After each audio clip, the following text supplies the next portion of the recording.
লবির চ্যানেলে সবাইকে স্বাগতম। আজকে আপনাদেরকে জানাবো এমভি আল বোরাক লঞ্চটি কত টাকা তৈরি হয়েছে। তো সেটি জানতে হলে আপনাদেরকে সম্পূর্ণ ভিডিওটি দেখতে হবে। তো আল বোরাক লঞ্চটি ঢাকা চাঁদপুর ঈদগাহ ফেরিঘাট রুটে নিয়মিতভাবে চলাচল করতেছে। আর লঞ্চটি যোগাযোগ করার নাম্বার দেওয়া থাকবে, সেই নাম্বারে যোগাযোগ করে আপনি আপনার যাত্রাটি অবশ্যই ফোন করে জেনে নেবেন যে আসলে লঞ্চটি কবে যাতায়াত করবে বা কখন, বা লঞ্চটি কোনো বিরতি আছে কিনা। দেখা যায় অনেক সময় লঞ্চগুলো সার্ভিসের বাইরে থাকে, কারণ লঞ্চগুলোর অনেক সময় সংস্কারের কাজ করা হয়, যেমন দুই পাশের যে ফ্লেট বা ফেন্ডার আছে অনেক সময় ভেঙে যায় সেগুলো। তো যার কারণে কিন্তু লঞ্চগুলো অনেক সময় সার্ভিসের বাইরে থাকে। তাই অবশ্যই আপনার যোগাযোগ করার নাম্বার দেওয়া থাকবে, সেই নাম্বারে যোগাযোগ করে আপনি আপনার যাত্রাটি অবশ্যই জেনে নেবেন যে আসলে লঞ্চটি কবে যাত্রা করবে। তো এখানে লঞ্চটির ভাড়া তালিকা দেখতে পাচ্ছেন। ডেস্ক শ্রেণী সহ ডেস্ক শ্রেণী, সিঙ্গেল কেবিন, ডাবল কেবিন সকল শ্রেণীর ভাড়া তালিকা দেওয়া আছে।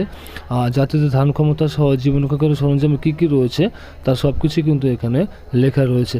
আর এটা হচ্ছে নিচতলা ফ্রন্ট ডেকে যাওয়ার গেট এটি। আর এখানে হচ্ছে নিউ হুঁশিয়ারির কিছু সতর্কবাণী, আর এখানে সার্ভে মেয়াদ সহ লঞ্চটির মালিকের নাম সব কিছু কিন্তু এখানে লেখা রয়েছে। তো আপনারা আল বোরাক লঞ্চে যারা নিয়মিতভাবে চলাচল করতেছেন তাদের কাছে যদি সার্ভিস ভালো মনে হয়, লঞ্চটির সার্ভিস যদি আপনাদের কাছে ভালো মনে হয়, তাহলে আপনারা অবশ্যই আমার ভিডিওর কমেন্টে জানিয়ে দেবেন। যদি খারাপ মনে হয় সেটি অবশ্যই আপনি ভিডিওর কমেন্টে জানিয়ে দেবেন। তার কারণে কী হবে, যারা পরবর্তীতে এই লঞ্চটিতে ভ্রমণ করতে যাবে তারা অবশ্যই লঞ্চটির প্রতি একটু ধারণা হবে যে আসলে লঞ্চটির আল বোরাক লঞ্চের সার্ভিস অনেক ভালো বা খারাপ।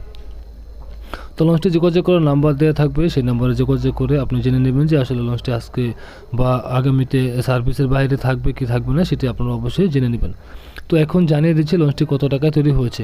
তো আল বোরাক লঞ্চটি তৈরি করতে খরচ হয়েছে প্রায় 11 কোটি টাকা। আর লঞ্চটির নাম্বার দেওয়া থাকবে, সেই নাম্বারে যোগাযোগ করে আপনি অবশ্যই জেনে নেবেন যে আসলে লঞ্চটি সার্ভিস দিচ্ছে কিনা নিয়মিতভাবে। তো এই ছিল আল বোরাক লঞ্চের ভিডিওটি দেখার জন্য আপনাদেরকে অসংখ্য ধন্যবাদ।